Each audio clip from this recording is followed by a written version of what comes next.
It's a pretty wild time to be a Christian in the United States. There is a liberal, progressive element that is becoming increasingly attractive to me. Kind of a more common sense, more open view of Christ's teachings.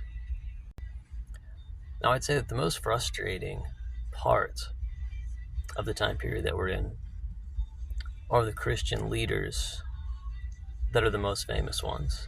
For instance, Mike Huckabee, Mike Johnson. These are people that never got drunk in their lives. These are people who probably never smoked a cigarette.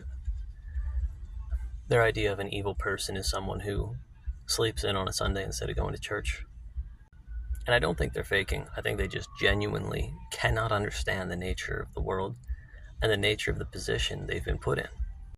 If your idea of a bad person is someone who does not go to church, how could you possibly understand an international child trafficking ring designed to blackmail politicians? You just don't have the software, you don't have the data, you don't have the parallels or the parables to understand that. So on the one hand, you have Christians that would say, oh, well, smoking weed's not that big of a deal. God made it for a reason. It's probably useful. That's would be the liberal progressive element.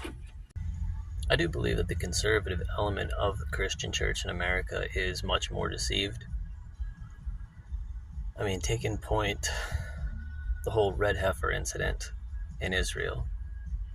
Now, they know what needs to happen before the Antichrist returns. There needs to be a sacrifice. There needs to be a third temple built. And knowing that that will happen, that's something. That's useful. But actively helping it along, that's where things get very dark and very confusing. Think about the absurdity of this. Christians in America bred a cow for a cult based exclusively around the rejection of Jesus Christ, donated that cow, shipped that cow to be sacrificed in Israel to bring about the Antichrist. I want to be a follower of Jesus without buying cows for the Antichrist. I guess they don't call it the Great Deception for nothing.